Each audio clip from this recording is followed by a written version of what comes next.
Marlène, Marco et Jean-Claude sommes très heureux de te présenter comme il était.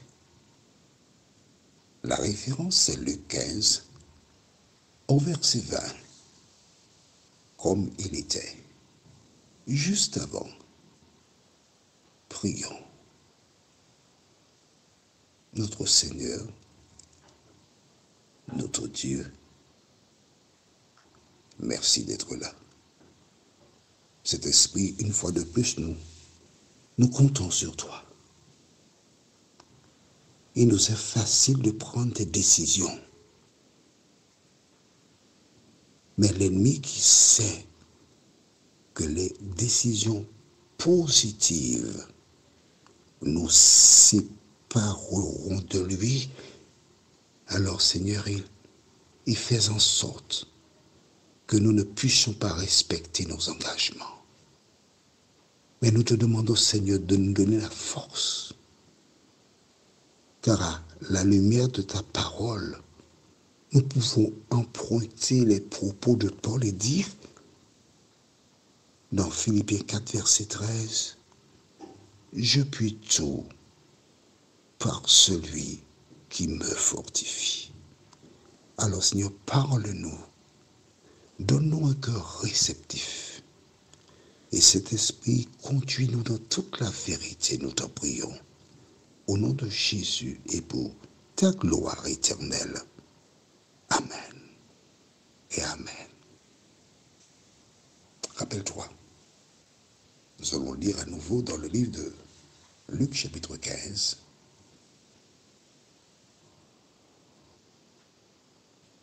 Le verset 18 et 19.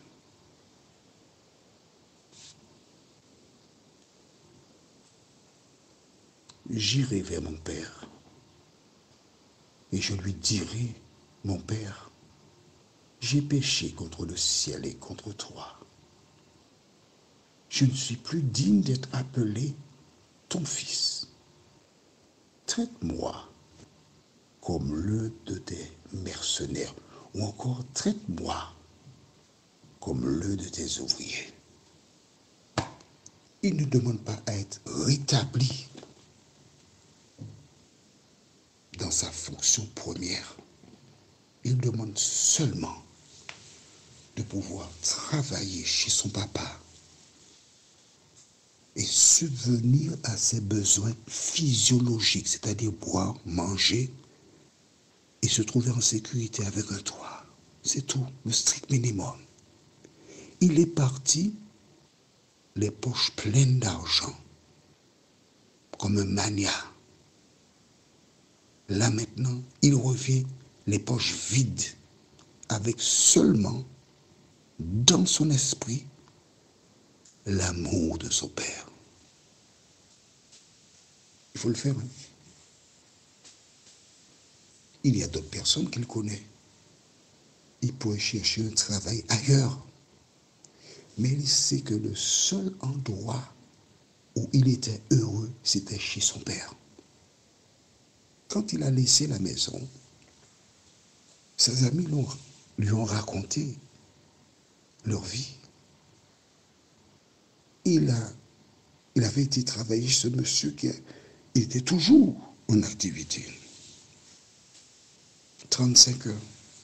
Il fallait qu'il parte tôt, qu'il prenne le bus, le train, arriver sur place, s'occuper des animaux, repartir, rentrer, et ce qu'il gagnait ne lui permettait même pas de vivre, c'était juste payer la chambre qu'il occupait. Payer l'électricité, le chauffage et autres, il n'y avait pas suffisamment pour qu'il mange. Mais non, il n'y avait pas suffisamment. Lisons au verset 16. Il aurait bien voulu se rassasier des carouges que mangeaient les pourceaux, mais personne ne lui en donnait. Il était dans une situation difficile. Et en Europe, il existe des associations qui récoltent des vivres afin de donner aux étudiants qui n'ont pas les moyens de quoi subvenir à leurs besoins. Mais du temps de ce jeune homme, il n'y avait pas d'association caritative. Il n'y avait rien. C'était soit marche ou crève. Alors, il lui restait une alternative. Se lever et partir pour se rendre au domicile de son père et demander un emploi. Quand nous lisons cela, ça sonne bien, c'est beau, mais on n'est pas encore à la pratique. Il faut se décider.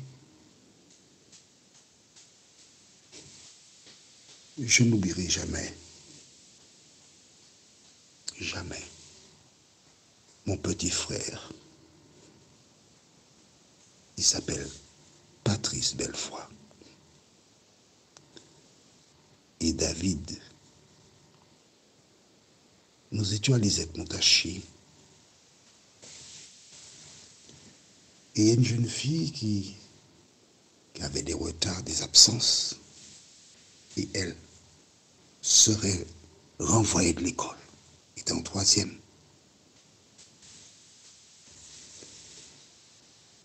La loi, c'est la loi.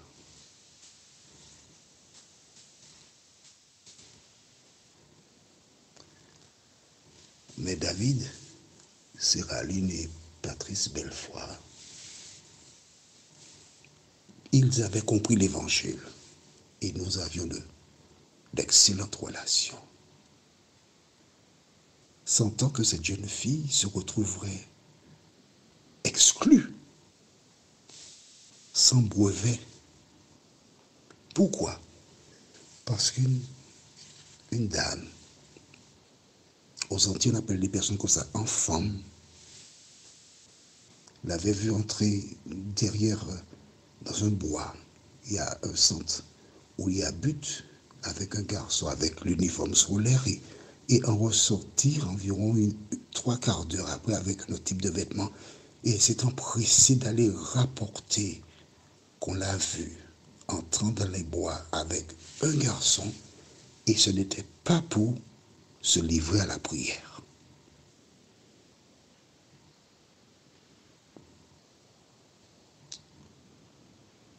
Exclure une jeune fille de l'école, c'est de lui permettre de se retrouver la journée seule avec le même garçon. Et tu imagines la suite du récit. C'est détruire une vie. Alors j'ai effacé tout ce qui avait comme retard, absence. J'ai justifié. Et lorsque la principale, Madame Tully, a convoqué et demandé le document, il n'y avait plus aucune raison d'exclure la jeune fille.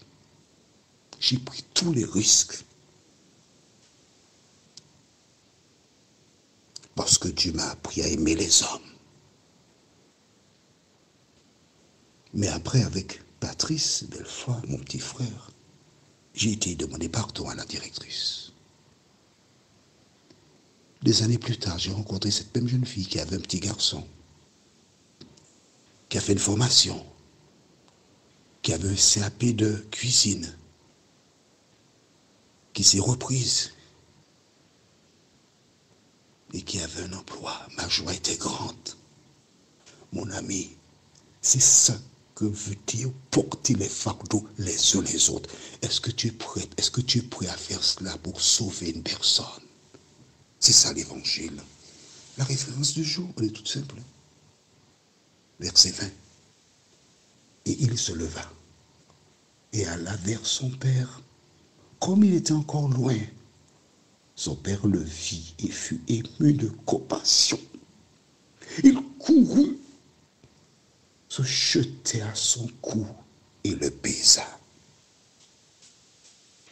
Le jeune homme s'est levé. Tout de même, avant de partir, je présume qu'il a informé le propriétaire. Bon, monsieur, et c'était ma dernière journée, je m'en vais. Mais ton salaire, c'est pas grave. Je perds le dernier salaire. Mais je sais que je serai dans un lieu où je serai en sécurité. Je sais que je serai dans un lieu où je mangerai à ma faim.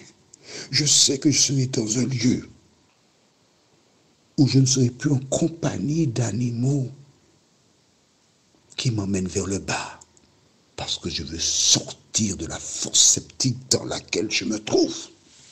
Il est parti. Il est parti comment? Par la foi.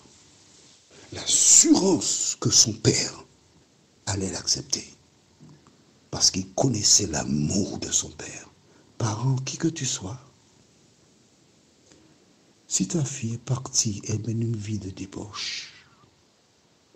Si tu connais Dieu, si tu aimes Dieu, ton devoir n'est pas de lui jeter la pierre, mais de l'aimer, de prier pour elle, de demander à Dieu de l'aider à faire l'expérience de ce jeune homme. Ton fils, il aime un autre homme. Cela ne correspond pas à l'éducation que tu lui as donnée. Fais de même. Laisse à Dieu le soin. Et tu dis, Seigneur, chez lui dans la Bible, dans le 15, tu as dit qu'à un moment, ma fille ou mon fils va se relever et reviendra à la maison. Alors, Seigneur, je voudrais que sa chambre soit déjà prête à l'attendre. Parce que je l'aime. Je l'aime parce que c'est l'amour que j'ai pour toi, l'amour que tu as mis dans mon cœur qui m'incite à penser et à agir ainsi. Tandis qu'il se dirige vers la maison, la Bible déclare que le père le vit au loin. C'est-à-dire que